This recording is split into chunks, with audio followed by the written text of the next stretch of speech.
Vejo muito hoje, e as pessoas comentaram, o Tom devia voltar para a televisão.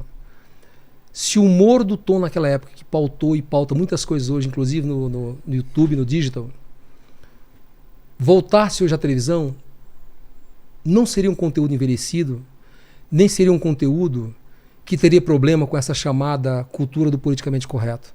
Porque tudo que o Tom fez era muito inocente. E ele se adapta, né? E ele se adapta. Cara de sátira. Aliás, tem uma situação aqui que essa foi um rolo, deu um problema. Naquela coisa das sátiras, Sei. que a gente tava fazendo, do Big Brother e tal.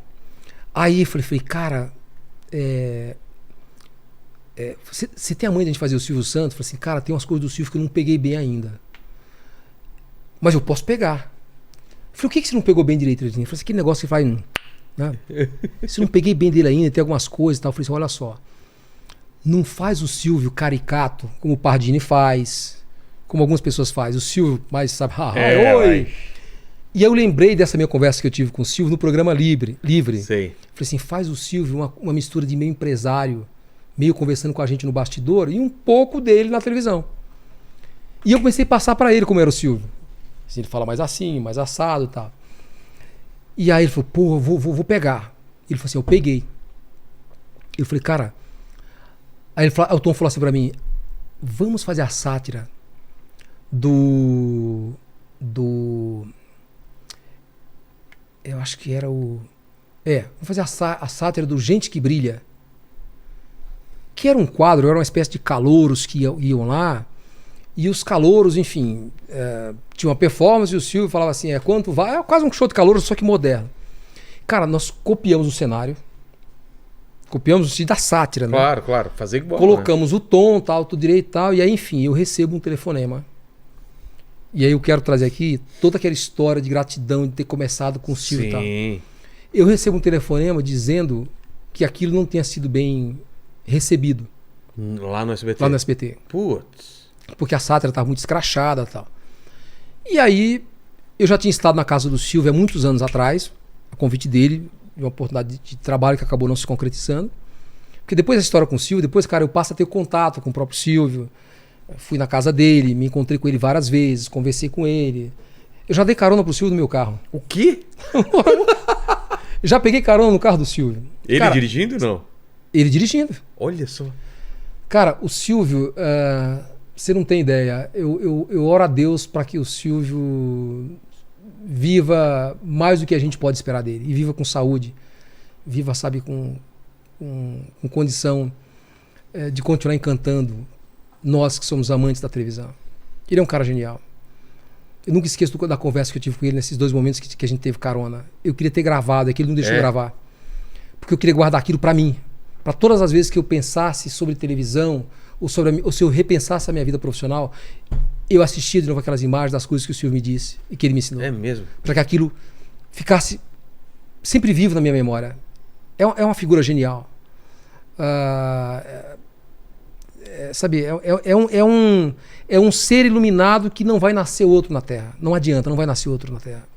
Não vai nascer. É uma figura única que Deus colocou talvez nesse século ou nesse milênio que não virá outro. E aí eu fico preocupado com aquilo, porque eu não queria desagradar o Silvio, não queria desagradar o SBT. E eu tinha tido, num dos encontros que eu tive na casa do Silvio, ele me deu o telefone da casa dele. E eu nunca tinha acionado esse telefone. E aí eu pego o telefone e eu ligo. E eu dei a sorte que ele atendeu o telefone. Tá. E aí, Silvio, olha, tô ligando pra tal. E ele falou assim, não, mas é que você tá brincando com coisas, enfim. Então ele ficou meio... Senti que realmente ele não tinha gostado. E aí eu chego pro Tom e falei, Tom, vamos parar com a sátira. Então, pô, mas tá indo tão bem. Eu falei, cara, para com a sátira. E aí o Tom falou assim, vamos fazer a sátira do Qual é a Música? E eu falei, pô, legal, porque aí, sabe, a gente é mais no encanto da brincadeira, que é de música e tal. E aí eu liguei pro Silvio, falei, Silvio, a gente vai parar com o negócio e tal, vamos fazer a sátira Qual é a Música e tal. Falei, se é sátira, tudo bem, mas tem que tomar cuidado e tal. Falei, não, Silvio, tá, se você não gostar, a gente para. Mas sabe aquela coisa irresponsável, que a gente entra no clima do humor, claro, da graça e vê todo mundo gostando daquilo? Cara, você perde exatamente o senso... você se empolga demais. Cara, nós fizemos um cenário igualzinho e nós chamava Qual Era a Música? Qual era? É. O Silvio era qual é a música, É. nossa, a gente colocou qual era a música. Porque assim, a pergunta é sempre sobre a música que acabou de tocar. Sim. Então, qual era a música? E aí o cara, o Tom, isso deve ter no YouTube, o Tom faz a maquiagem perfeita, faz aquela coisa bem feita e tal, e começou a imitar o Silvio. E aí a nossa falta de noção, o Tom da ideia falou assim, cara, vamos misturar as pessoas que estão fora da televisão, no quadro. Ele falou assim, cara, onde anda o Maestro Zezinho? Eu falei, cara, não tá no vídeo, que o quadro não existia mais. E aí, o Tom falou assim, vai atrás do Maestro Zezinho. Cara, a gente pegou todo aquele pessoal que fazia o Qual é a Música, que estava afastado da televisão, e criamos a sátira com eles. Só que essas pessoas respondiam com o Maestro Zezinho. Sim. E aí começava a brincadeira, o Tom levava, sabe? Levava Nainha, sabe que era da época do Silvio? Claro. Nainha, Ovelha. Todos aqueles personagens que eram característicos do Qual é a Música. O Tom fazia a sátira com essas pessoas. E ele falava assim, Maestro Zezinho, quantas notas? Aí aparecia o Maestro Zezinho. Assim. Cara, o programa começa... O SBT tinha acabado de estrear um programa no horário que era a Hebe, o Cajuru e a Galisteu. E a sátira começa a ganhar desse programa. Putz.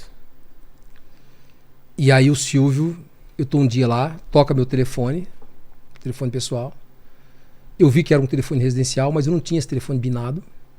Quando eu atendo, era o Silvio. E aí ele falou, você passou dos limites, não sei o que, você falou pra mim que era uma sátira, não era a cópia do formato, não pode, você vai ser processado, não sei o que tal. Cara, e aí eu, perdão, parou tudo, e a Record resolve não parar. Putz.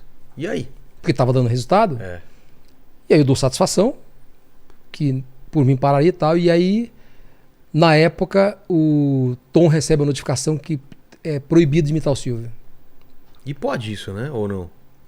Porque... Pôde, porque Estranho não pôde fazer mais. Que estranho isso, não poder imitar. Porque assim, passamos do limite com aquela sátira, né? Tá.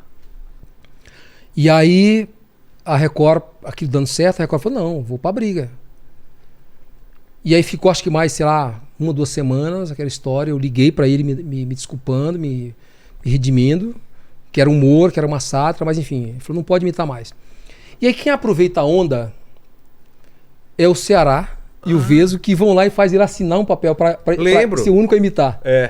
Então quem podia imitar o Silvio era o Ceará e a gente não podia mais imitar. Porra! Enfim, aí para o negócio. Foi nessa época, então? Foi nessa época. Mas depois eu dei o troco no Pânico, tá? Por quê? Bom, aí enfim, depois eu fiquei bem com o Silvio, me expliquei pra ele, tá? Ele entendeu. Entendeu, né? Entendeu. Ele é um cara muito generoso. Né? Ele é um cara generoso, viu que a gente tava brigando pelo conteúdo. Tanto que depois tem uma história que até hoje eu sou grato, porque o Silvio me ajuda hoje em alguns projetos que eu tenho lá no SBT, são os projetos lá do Neymar, e foi numa conversa que eu tive com ele. Eu repassei a história com ele, porque ele não lembrava disso. Eu não lembro, é passado, já foi. Aconteceu? Eu falei, aconteceu, então aconteceu. Deixa pra lá. Ele é muito generoso, ele. O Silvio não tem mágoa de ninguém, o Silvio não fala mal de ninguém, o Silvio é um cara incrível. É um ser iluminado. Por isso que tá aí até hoje bem, né? É um ser iluminado.